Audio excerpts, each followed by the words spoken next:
Two sisters are alone in their room. The light is off. The darkness is between them, with only their beds dimly glowing white. Their breathing is almost inaudible, you might think they have fallen asleep. "Hey," a 12-year-old girl's voice says softly, almost timidly, sending a plea into the dark. "What do you want?" Her sister, only a year older, answers from her bed. "Are you still awake? That's good. I want to tell you something." Silence. Only a rustle in the bed is heard. The sister has propped herself up and is looking expectantly. You can make out the gleam of her eyes. "You know, I wanted to tell you. But first, you tell me, have you noticed anything about our Fraulein?" The other girl hesitates, thinking. "Yes," she says, "but I don't know what it is. She's not as strict as she used to be. The other day, I didn't prepare my lesson for 2 days in a row, and she didn't say anything to me. And then I don't know how to put it. I think she's not thinking about us at all. She sits aside all the time and doesn't play with us anymore. I think she's grieving about something, but she doesn't want to show it. And she doesn't play the piano at all." Silence again. The older sister prompts, "You wanted to tell me something." "Yes, but you won't tell anyone?" "Not Mom, not your friend." "No, I won't," the other girl says, annoyed. "Come on, tell me." "So, just now, when we were getting ready for bed, I suddenly remembered that I forgot to say goodnight to Fraulein. I had already taken off my shoes, but I still ran to her room very quietly. I wanted to play a trick on her, to catch her by surprise. I carefully opened the door. At first, I thought she wasn't in the room. The light was on, but I couldn't see her. And then suddenly I got so scared I hear someone crying. I look, and there she is, fully dressed, lying on the bed with her head buried in a pillow. How she was crying. I was even shaking. But she didn't notice me. And I quietly closed the door. I was trembling so much I couldn't move. Then I heard her crying again through the door and quickly ran back down. Both are silent. "Poor Fraulein," one of them says. The trembling sound of her voice fades into the darkness. "I wish I knew why she was crying," the younger one starts. "She didn't have a fight with anyone, and Mom has finally left her alone, not finding fault with her, and we certainly didn't do anything to her. Why is she crying like that?" "I think I understand," the older girl says. "Why? Tell me, why?" The sister hesitates. Finally, she says, "I think she's in love." "In love?" The younger one almost jumps out of her bed. "In love? With whom? Haven't you noticed anything? Not with Otto, surely?" "Of course. And he's in love with her. He's been living with us for 3 years and he never used to go for walks with us, but lately he's been going every day. Was he ever kind to you or me before Fraulein came? And now he hangs around us all day. We always accidentally meet him wherever we go with Fraulein, to the People's Park, the City Garden, the Prater. Didn't you notice that?" The younger one whispers, frightened, Yes, I did notice. I just thought that." Her voice fails her. She doesn't say another word. "I used to think that too. We girls are so silly. But I realized in time that we're just an excuse for him." Now both are silent. The conversation seems to be over. Both are lost in their thoughts, or perhaps they have already been lulled to sleep. But once again, a bewildered voice is heard from the darkness. "But why is she crying? He loves her. I always thought being in love was a wonderful thing." "I don't know," the older girl says sleepily. "I thought it was a wonderful thing, too." And once more, quietly and pitifully, the words fall from the lips of the sleeping girl, "Poor Fraulein." Silence reigns in the room. The next morning, they don't talk about it anymore, but they both feel that their thoughts are circling around the same thing. They avoid each other, hiding their eyes, but their gazes involuntarily meet when they sneak a peek at their governess. At the table, they observe their cousin Otto, who has lived in their house for a long time, as if he were a stranger. They don't speak to him, but with their eyes lowered, they watch him to see if he gives Fraulein a sign. They are both troubled by the exciting secret. After lunch, they don't play as usual. They grab one thing and then another, and everything falls from their hands. Only in the evening does one of them ask the other coldly, as if she has little interest, "Did you notice anything again?" No, the sister replies, turning away. Both seem afraid of the conversation. Several days pass. The girls are silent, filled with an unnameable anxiety, trying to solve the alluring mystery. Finally, during lunch, the younger one notices the governess giving Otto a sign with her eyes. He replies with a nod. The girl trembles with excitement. Under the table, she quietly touches her older sister's hand and, when the other turns around, gives her a sparkling look. The older one understands instantly, and her sister's excitement is contagious. As soon as they get up from the table, the governess says to the girls, "Go to your room and find something to do. I have a headache, I want to rest for half an hour." The children lower their eyes. They quietly nudge each other. As soon as the governess leaves, the younger one says to her sister, "You'll see, Otto will go to her room now." "Of course. That's why she sent us away. Let's go and listen at the door. What if someone comes?" "Who could come?" "Mom." The girl gets scared. "Yes, you're right. You know what? I'll listen, and you stay in the hallway and give me a signal if someone comes. That way, we won't get caught." The younger one frowns. "But you won't tell me anything." "I will. You'll tell me everything." "Everything?" "I'll tell you everything, I swear. And you cough if you hear someone coming." Both wait in the hallway. Their hearts are pounding. What will happen? They are trembling and huddle against each other. Footsteps. The girls run away and hide in a dark corner. Just as they thought, it's Otto. He grabs the doorknob, and the door closes behind him. The older girl rushes to the door, puts her ear against it, and listens, holding her breath. The younger one looks enviously at her sister. Curiosity torments her. She leaves her post and sneaks up to her sister, but the older one pushes her away angrily. She returns to her place. 2 or 3 minutes pass, which seem like an eternity to her. She is consumed by impatience, she dances like she's on hot coals, she's ready to cry from excitement and anger that her sister can hear everything and she can't hear anything. But then a door slams at the end of the hallway. The girl coughs loudly. Both rush headlong into their room. There they stand for a minute, breathing heavily, with their hearts pounding. Then the younger one urges her sister, "Now, quick, tell me." The older one stands in thought. Finally, she says with bewilderment, as if answering herself rather than her sister, "I don't understand anything." "What? It's so strange." "What? What?" the younger one asks, breathless. The older one tries to explain. Her little sister presses close to her, so as not to miss a single word. "It's so strange, not at all what I thought. He went into the room and must have wanted to hug or kiss her because she said, 'Stop, I need to talk to you seriously.' I couldn't see anything, the key was in the lock from the inside, but I heard everything." "What's wrong?" Otto asked, but in a completely different way than usual. He always speaks loudly and cheekily, but suddenly he got shy. I immediately knew he was afraid of something.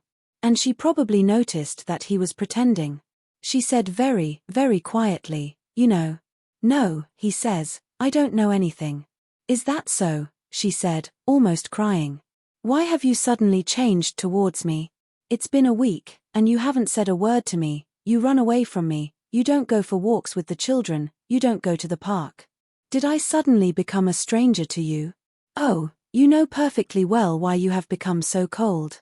He was silent for a while, and then he said, "My exams are coming up soon, I have to study a lot, and I don't have time for anything else.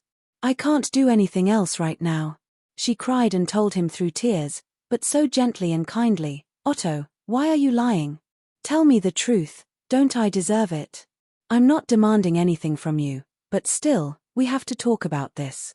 You know what I want to tell you, I can see it in your eyes." "What?" he mumbled, very, very quietly. And then she said. The girl suddenly starts to tremble with excitement and can't utter a word. The younger one presses even closer to her. What? And then she said, "I'm having your baby." The younger one jumps. "A baby? A baby? That can't be." "That's what she said." "You must have misheard." No. He, just like you, shouted, "A baby?" She remained silent, and then she said, "What will happen now?" "Well, and then?" "What?" "That's when you coughed, And I ran away. The younger girl looks straight ahead, confused. A baby? That can't be. Where is her baby? I don't know.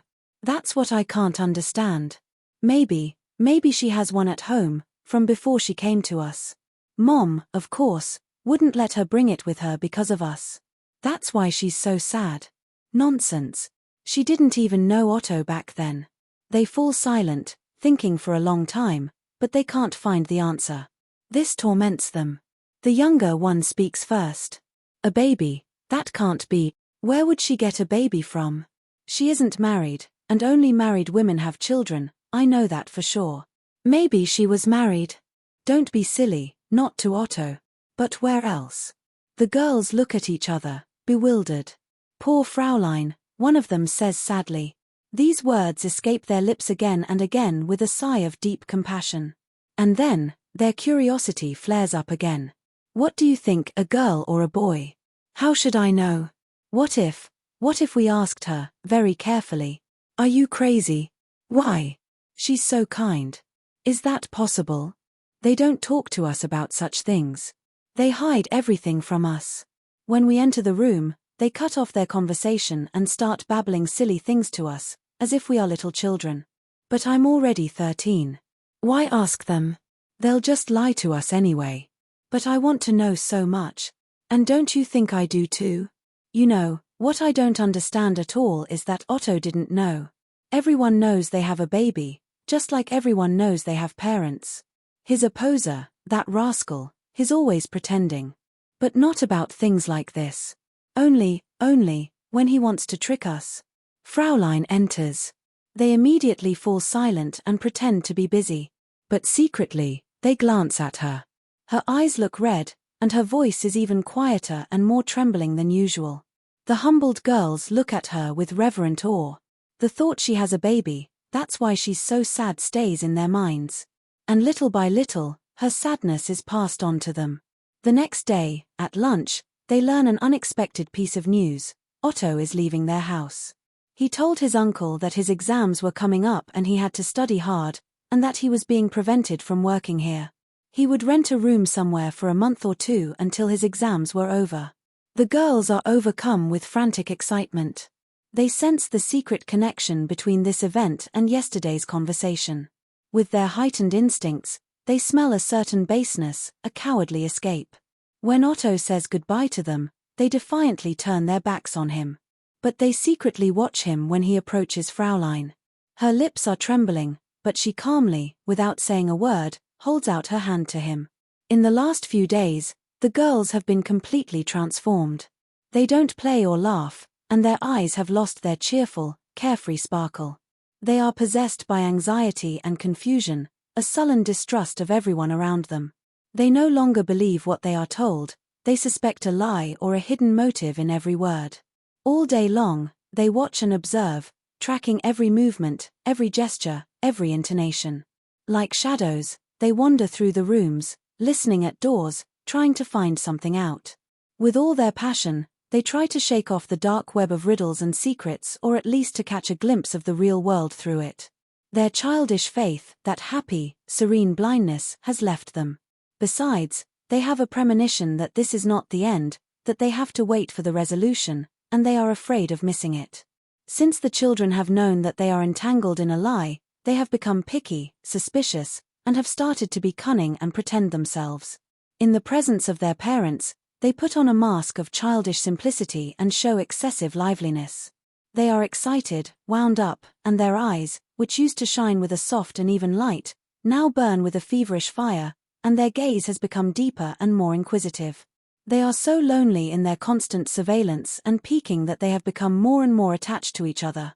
Sometimes, obeying a sudden need for affection, they hug each other impulsively, or, overcome by the realization of their powerlessness, they suddenly begin to cry. For no apparent reason, their lives have reached a turning point. Among the many insults they have now become very sensitive to, one in particular bothers them. As if by agreement, both girls try to bring as much joy as possible to their sorrowful Fraulein. They prepare their lessons diligently and meticulously, helping each other. They are quiet and give no cause for complaint, anticipating her every wish. But Fraulein notices nothing, and this hurts them very much. She has become completely different lately. Often, when one of the girls speaks to her, she starts, as if she has been woken up. Her gaze is such that it seems she is slowly returning from somewhere far away. She sits for hours without moving, lost in thought. The girls tiptoe around her, so as not to disturb her. They have a vague idea that she is thinking about her baby, who is far away somewhere. And their love for Fraulein, who is now not strict at all, but so sweet and kind, grows stronger and stronger, rising from the depths of their awakening femininity. Her usually quick and proud stride has become more submissive, her movements more cautious, and in all of this the children see signs of sadness. They do not see her tears, but her eyelids are often red. They notice that Fraulein tries to hide her grief from them, and they are in despair that they cannot help her. And so, one day, when Fraulein turned away to the window and wiped her eyes with a handkerchief, the younger one, mustering her courage, quietly takes her hand and says, "Fraulein, you have been so sad lately. It's not our fault, is it?" Fraulein looks at the girl, touched, and runs her hand through her soft hair. "No, my child, no," she says, "of course it's not yours," and she tenderly kisses her on the forehead. So they spy and observe, not missing anything that falls within their field of vision. And one of them, upon entering the dining room, caught a few words. It was only one phrase. The parents immediately cut off the conversation, but every word now gives rise to 1,000 assumptions. "I had a feeling too," the mother said. "I'm going to question her." At first, the girl thought this was about her, and, full of anxiety, she ran to her sister for advice and help. But at lunch, they notice that their parents are looking at Fraulein's pensive face with an inquiring gaze, and then they exchange glances. After lunch, the mother, as if it were an afterthought, addresses Fraulein, "Please come to my room. I need to talk to you." Fraulein nods silently. The girls tremble. They feel that something is about to happen. And as soon as Fraulein enters their mother's room, they run after her. Crouching at keyholes, eavesdropping, and spying has become commonplace for them. They no longer feel that their behavior is improper or impertinent. They have only one thought: to uncover all the secrets with which adults shield life from them. They eavesdrop. But only an indistinct whisper reaches their ears. A shiver runs through them. They are afraid that everything will escape them. But then, a loud voice is heard from behind the door. It is their mother's voice. It sounds angry and malicious. "What did you think? That everyone is blind and no one would notice? I can imagine how you performed your duties with such thoughts and such moral principles. And I entrusted the upbringing of my daughters, my girls, to you. You have completely neglected them." Fraulein apparently objects to something.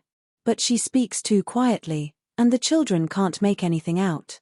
Excuses, excuses. A frivolous woman always has excuses ready.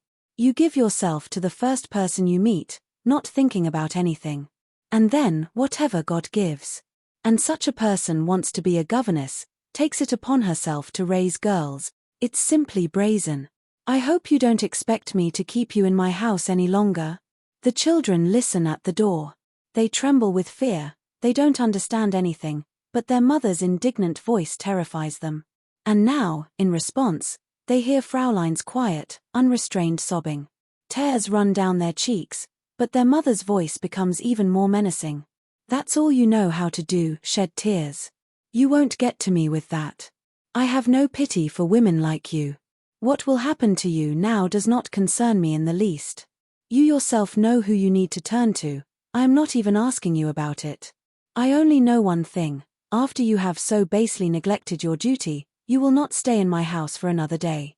In response, there were only sobs, desperate, inconsolable sobs that made the girls behind the door shake as if with a fever. They had never heard such crying. And they vaguely felt that someone who cries like that cannot be at fault. Their mother fell silent, and apparently waited. Then she said coldly, "That is all I wanted to say to you. Pack your things today and come for your wages tomorrow morning. Goodbye." The children jump away from the door and escape to their room. What was that? It was as if lightning had struck 2 steps away from them. They stand pale and trembling. For the first time, reality has been revealed to them. And for the first time, they dare to rebel against their parents. That was so mean of Mom to talk to her like that, the older one says, biting her lip. The younger one is still scared by her sister's audacity. But we don't even know what she did, she stammers plaintively. Probably nothing bad. Fraulein wouldn't do anything bad. Mom doesn't know her, and how she cried. It scared me so much. Yes, it was awful. But the way Mom shouted at her. It's mean, do you hear, mean? She stamps her foot. Tears fill her eyes. But then Fraulein enters. She looks very tired. Children, I am busy this afternoon. You will be alone, okay? I can count on you, can't I? And I'll come to you in the evening. She leaves, not noticing the girl's agitation. Did you see her red, tear-filled eyes? I don't understand how Mom could treat her like that. Poor Fraulein. Again, these words, full of compassion and tears, are heard. The girls are dejected and confused. Their mother enters and asks if they want to go for a ride with her. They refuse. Their mother scares them. And they are indignant that they are not being told anything about Fraulein's departure. They prefer to stay alone. Like two swallows in a cramped cage, they dart back and forth, suffocating in the stuffy atmosphere of lies and silence. They wonder if they should go to Fraulein to ask her, to convince her to stay, to tell her that Mom is wrong. But they are afraid of offending her. And besides, they are ashamed, everything they know, they heard by eavesdropping and spying. They have to pretend to be foolish, just as foolish as they were 2 or 3 weeks ago. They remain alone, and all day long, which seems endlessly long, they think and cry, and 2 terrible voices relentlessly ring in their ears, their mother's malicious, heartless rebuke and Fraulein's desperate sobs. In the evening, Fraulein glances into the children's room and says goodnight to them. The girls are agitated. They are sorry that she is leaving and want to say something else to her. But then, already having reached the door, Fraulein suddenly turns around herself as if stopped by their unspoken wish, and there are tears in her eyes. She hugs the girls, who sob uncontrollably. Fraulein kisses them one more time and leaves quickly. The children sob bitterly. They feel that this was a farewell. We won't see her again, one of them says through her tears. You'll see, when we come home from school tomorrow, she'll already be gone.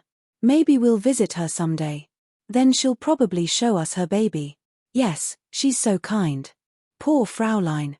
These sorrowful words sound like a lament for their own fate. What will we do without her now? I'll never love another Fraulein. Me neither. No one will be so kind to us. And besides. She hesitates to finish. But ever since they knew about her baby, an unconscious feminine instinct tells them that their Fraulein is worthy of special love and respect. Both of them think about this constantly, and now not with the same childish curiosity as before, but with deep emotion and sympathy. You know what? One of them says, What? You know, I'd like to do something to make Fraulein happy. Let her know that we love her and that we're not like Mom. Do you want to? How can you even ask? I thought, she says, she really loves white carnations. Let's buy some flowers tomorrow morning before school and put them in her room. When will we put them there? At lunchtime. She'll probably be gone by then. You know, I'd better run early in the morning and bring them quietly, so no one sees. And we'll put them in her room. Okay. And we'll get up early. They get their piggy banks and honestly pour all the money out onto the table. Now they have cheered up, happy at the thought that they can still express their silent, devoted love to Fraulein. They get up at dawn. With fragrant, fresh carnations in their trembling hands, they knock on Fraulein's door, but there is no answer. Deciding that she is still asleep, they enter on tiptoe. The room is empty, the bed is not made. Things are scattered in disarray, and letters lie stark white on the dark tablecloth. The children are frightened. What happened? I'm going to Mom, the older girl declares determinedly. And without the slightest fear, with a grim expression in her eyes, she appears before her mother and asks bluntly, Where is our Fraulein? She's probably in her room, the mother replies, looking at her daughter with surprise. She's not in her room, and the bed isn't made. She must have left last night. Why didn't anyone tell us? The mother doesn't even notice the angry, challenging tone of the question. She has turned pale and goes to the father, who quickly disappears into Fraulein's room. He doesn't come out for a long time. The girl watches her mother with angry eyes, who seems to be very agitated and doesn't dare to meet her gaze. The father returns.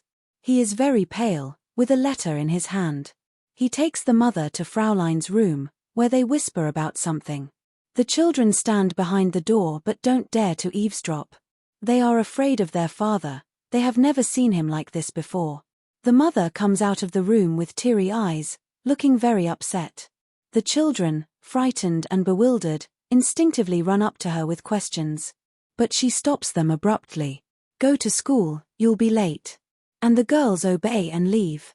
Like in a dream, they sit in their classes for 4 or 5 hours, but they don't hear a word. Then they rush home. Everything is as it was there, only there is a feeling that everyone is oppressed by one terrible thought. No one says anything, but everyone, even the servants, looks strange. The mother comes to meet the girls. She has apparently prepared herself to talk to them. "Children," she begins, "your Fraulein won't be coming back, she." The words get stuck in her throat. The girl's sparkling eyes have so menacingly fixed on her face that she does not dare to lie. She turns away and hastily retreats, escaping to her room. After lunch, Otto suddenly appears. He has been summoned. A letter was left for him. He is also pale. He looks around in confusion. No one speaks to him. Everyone avoids him. He sees the girls huddled in a corner and wants to say hello to them. "Don't come near me," one says, shuddering with disgust. The other spits on the floor in front of him. Confused and shy, he wanders through the rooms. Then he disappears. No one talks to the children. They also remain silent. Pale and frightened, they wander from room to room. When they meet, they look at each other with teary eyes and don't say a word. They know everything now. They know that they have been lied to, that all people can be bad and mean. They no longer love their parents. They have lost faith in them. They know that no one can be trusted. Now the monstrous burden of life will fall on their fragile shoulders.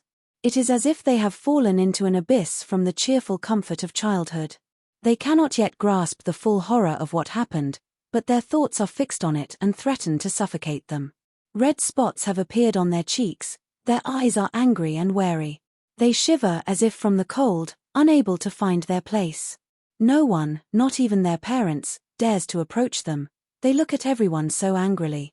Their incessant wandering through the rooms betrays their tormenting agitation, and although they do not speak to each other, the frightening commonality between them is clear without words.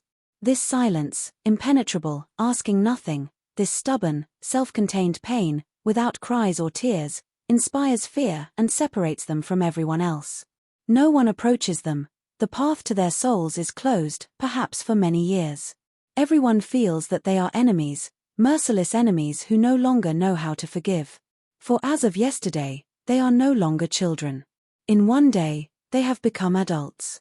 And only in the evening, when they are left alone in the darkness of their room, does their childlike fear awaken, the fear of loneliness, of the ghost of the deceased, and another, prophetic fear of the unknown future. In the general confusion, they forgot to heat their room. Trembling from the cold, they lie down in one bed, tightly hugging each other with their thin, childish arms, pressing their slender, still undeveloped bodies against each other, as if seeking protection from the fear that has overwhelmed them. They are still afraid to speak. Finally, the younger one bursts into tears, and the older one sobs bitterly with her. Hot tears stream down their faces, mixing, slowly at first, then faster and faster. Holding each other in their arms, chest to chest, they cry bitterly and convulse with sobs. They are both one pain, one body crying in the darkness. They are no longer mourning their Fraulein, or their parents who are lost to them. They are possessed by horror, the fear of what awaits them in the unknown world, into which they cast their first frightened glance today. Life, which they are entering, mysterious and threatening like a dark forest they must pass through, terrifies them. Little by little, the feeling of fear grows hazy, replaced by drowsiness, and the sobs subside. Their even breathing merges into one, just as their tears did a moment ago, and finally, they fall asleep.